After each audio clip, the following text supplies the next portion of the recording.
Imam Abdullah ibn Mubarak itu pada suatu hari dia didatangi oleh seorang pengemis, dan kebetulan Abdullah al-Mubarak ini memiliki 10 telur. Dan dia memiliki seorang pembantu, seorang hodam gitu kan, seorang pembantu. Nah, ketika datang tadi pengemis, dan si hodam ini tahu, oh tuan saya ini sekarang lagi puasa, sehingga tentunya untuk buka puasa dia butuh telur. Jadi punya 10 telur dan karena kondisinya puasa dan ada orang yang meminta, dia laporan dulu hodamnya ke Imam Abdullah al-Mubarak. Nah, maka fa'amara jariyatahu an tu'tihi iyaha. Imam Abdullah al-Mubarak itu menyuruh pembantunya untuk memberikan telur, kan yang punya 10. Udah semuanya kasihin aja ke pengemis, ke orang yang minta, udah nggak usah disisain.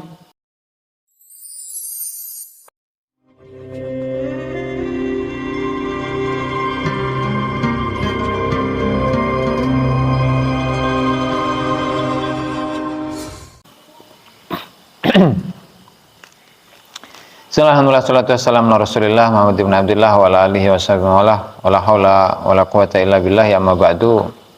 Para hadirin, pemirsa yang dimuliakan Allah Ta'ala, mari kita lanjutkan pengajian kitab Al-Anwarul Qudsiyah karya Syekh Abdullah Syaroni, dan kita sampai pada poin yang ke-33, adab yang ke-33, yaitu seorang murid itu tidak boleh meminta dibedakan dari murid yang lain. Tuh. Nah, kata musannif Syekh Abdullah Syaroni, wa min syanihi, dari tingkahnya seorang murid itu adalah idza kana mujawiran, ketika murid itu tinggal dalam sebuah pesantren. Apa akhlaknya, apa adabnya? Al-ayat lubat takhsisa an ikhwanihi bi syai'in minal khubzi wal asali, masalan. Dia itu tidak boleh dibedakan, tidak boleh meminta perbedaan dengan kawan-kawannya, yaitu dari sisi roti ataupun madu. Nah, jadi karena di Mesir saat itu adalah makanan pokoknya itu tidak seperti sekarang. Kalau sekarang itu adalah nasi dengan lauk pauknya. Kalau zaman dulu itu adalah roti yang yang dibarengi dengan madu. Nah, jadi menunya itu beda. Menunya itu roti, baik roti yang terbuat dari gandum atau terbuat dari la ilaha illallah Rasulullah, beras ya, tepung beras. Kalau gandum biasanya itu bentuknya bulat ya, segede piring kecil itulah, segede piring kecil, dan tebelnya segini tuh. Jadi biasanya makan dalam satu hari itu cukup, setengahnya itu cukup untuk satu hari, karena dari tepung gandum tebelnya segini gitu. Dan biasanya roti itu tidak hanya dimakan roti doang. Nah, kalau sekarang kan biasanya roti ada roti coklat gitu ya, kalau di toko-toko itu. Kalau di sana enggak, kalau zaman dulu ya, itu biasanya ini apa nih bahasanya nih,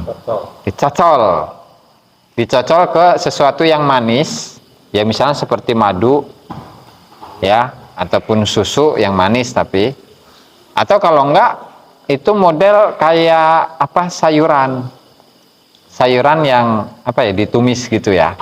Jadi misalnya sayuran atau telur gitulah, apa namanya ya, lupa saya nama kalau di sana itu. Jadi goreng telurnya nggak kayak kita. Jadi goreng telur, nah kemudian diaduk-aduk. Jadi telurnya nggak utuh gitu.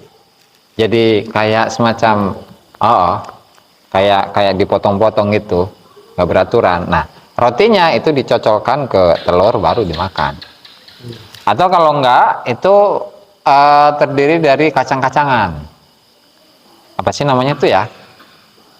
Dari kacang-kacangan, kacang polong gitulah. Kacang polong bulat-bulat. Biasanya itu di kalengan, biasanya kalengan. Nah, itu ada sedikit ada sedikit apa namanya, ada sedikit kuahnya, nah dicocol gitu. Itu biasa, atau makanan yang biasa dimakan oleh orang Arab. Nah sebagian itu pakai daging, entah itu daging onta atau daging sapi atau daging kambing atau daging ayam. Nah itu biasanya dipotong kecil-kecil, kalau di sini tuh mirip dengan apa ya, yang ada sedikit kuahnya merah-merah tuh, apa tuh namanya tuh? Enggak, jadi daging ayam biasanya apa, ada kuahnya yang rada merah tuh, apa namanya tuh? Bukan kuah, kaldu, ada kaldunya gitulah.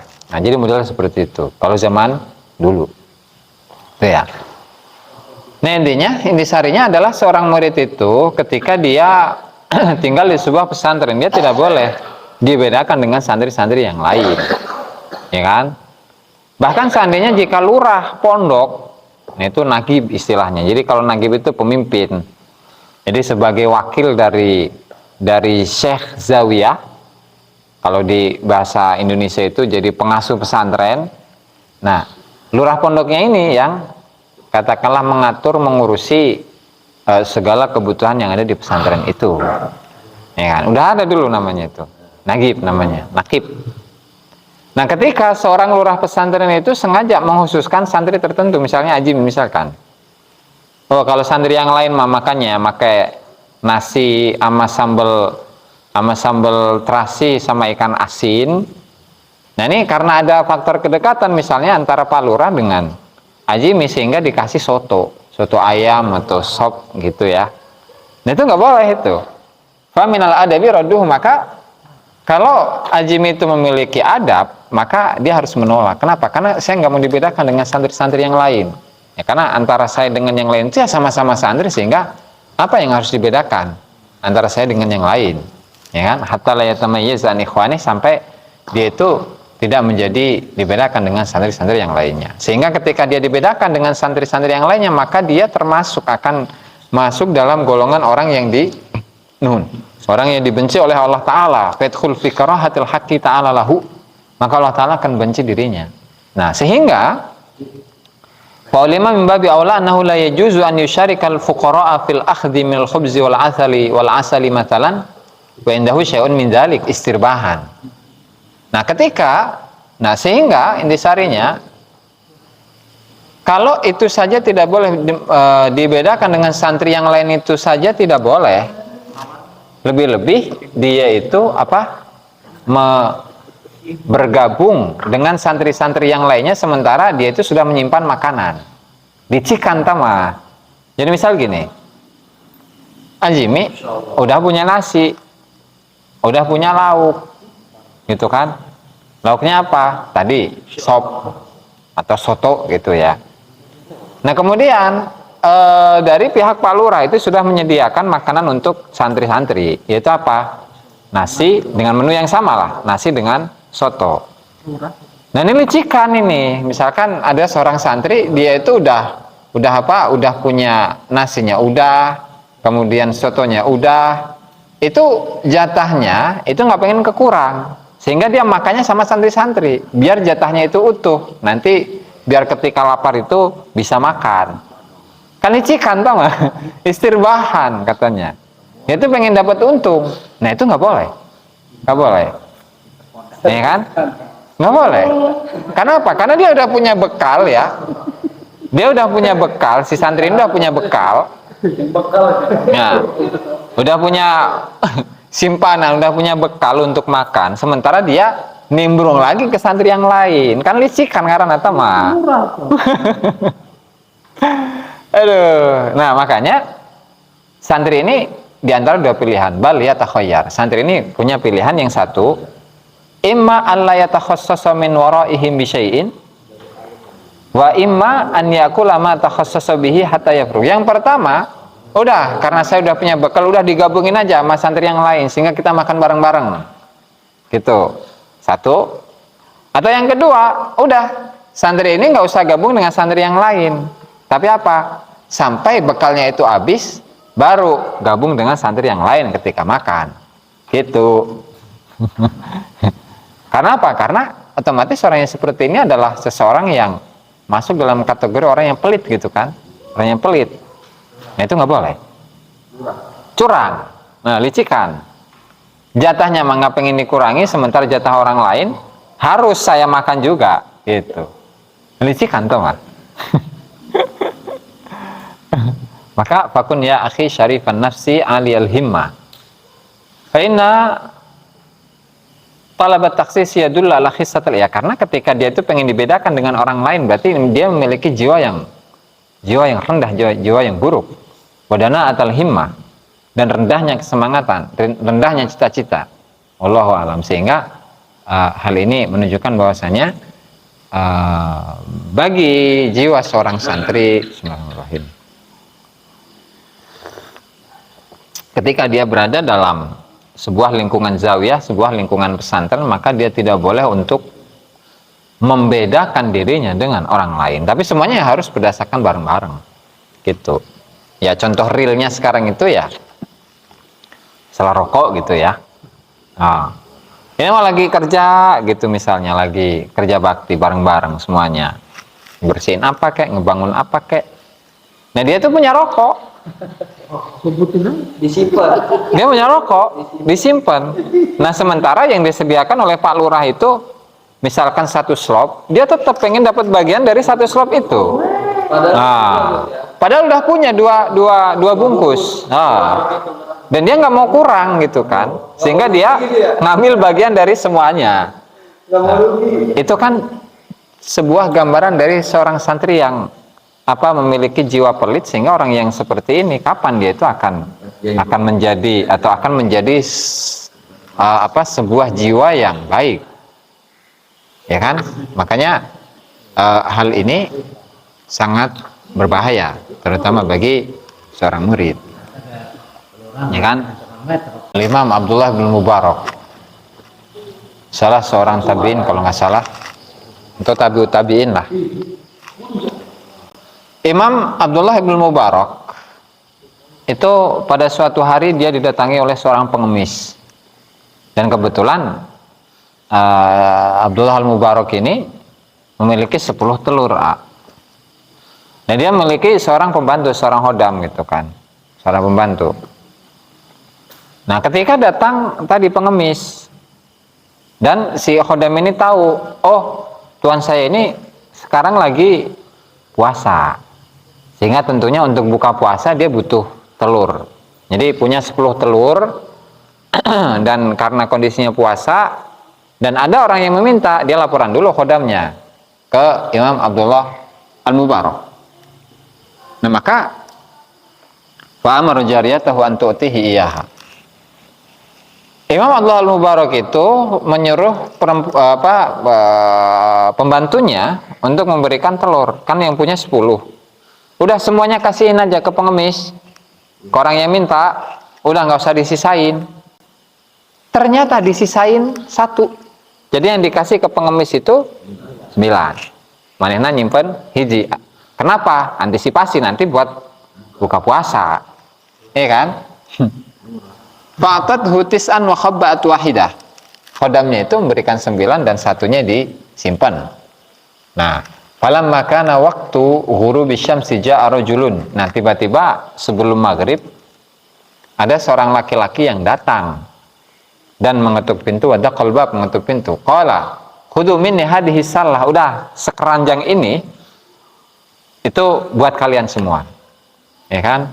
Fa kharaja 'alaiha Abdullah. Terus Imam Abdullah al-Mubarak itu keluar, ya kan? Wa akhadha minhu. Diambil tuh keranjang. Fara'a fihi baydon. Terus ngelihat satu keranjang itu isinya adalah telur. Penasaran, dihitung fa'addahu, dia hitung tuh satu persatu tuh telurnya. Fa idza hiya tis'una baydatan. Ternyata jumlah dari telur itu 90. Nah, akhirnya ditanya. Akhirnya beliau nanya kepada khodamnya, kamu, khodam, mana telur yang sisanya ini dari awal ini mana? Kamu ngasih berapa? Kamu ngasih berapa kepada orang yang ngemis? Oh, wahai imam, saya cuma ngasih 9. Karena saya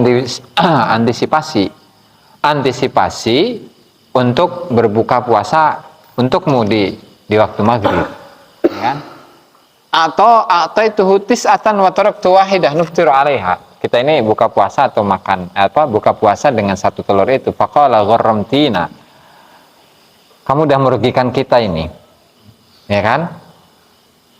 Kamu itu merugikan kita 10.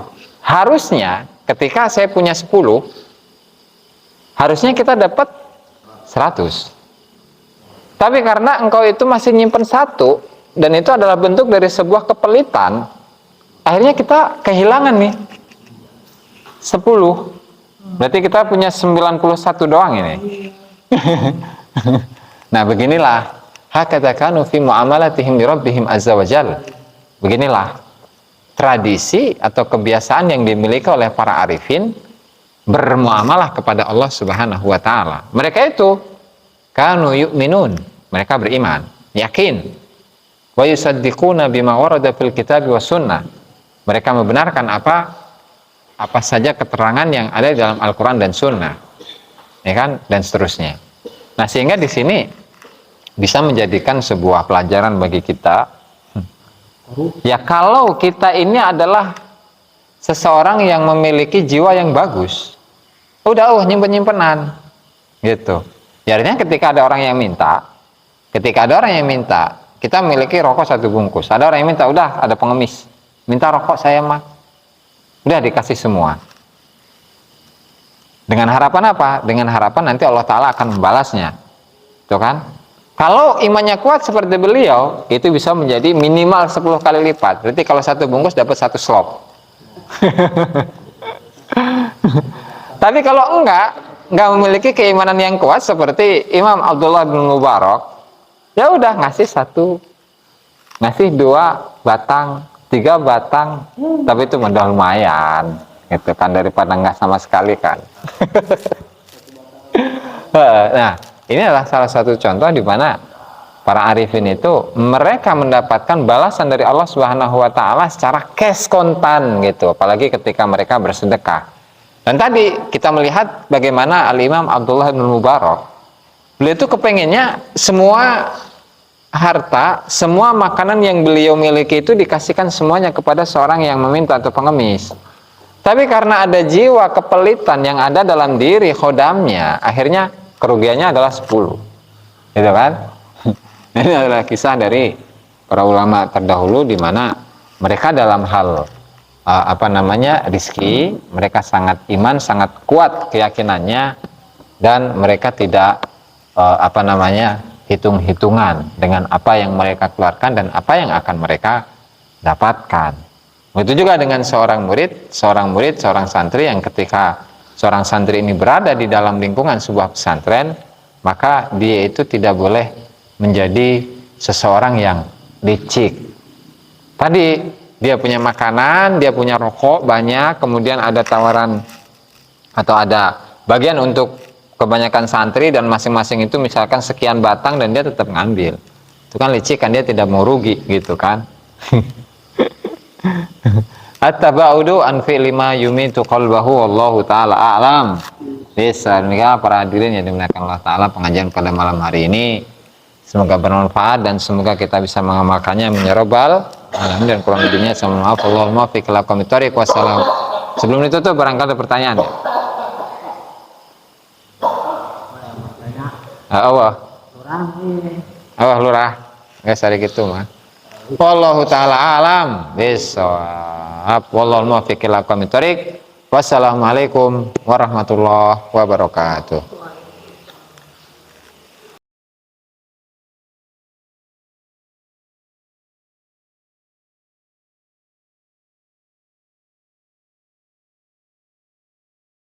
Assalamualaikum warahmatullahi wabarakatuh.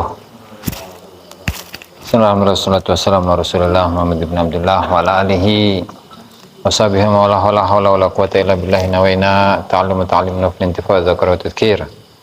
الإفادة والاستفادة والحث على التمسك بكتاب الله وسنة رسوله والدعاء إلى الهدى والدلالة على الخير ابتغاء وجهه وقربه وثابه سبحانه وتعالى. رب اشرح لي صدري ويسر لي أمري واhlul 'uqdatam min lisani yafqahu qawli. Amma ba'du. Para hadirin yang dimuliakan Allah Ta'ala, mari kita lanjutkan pengajian kitab Al-Anwarul Qudsiyah fi Ma'rifati Qawaidis Sufiyah karya Syekh Abdul Wahhab Asy-Sy'arani rahimahullahu ta'ala.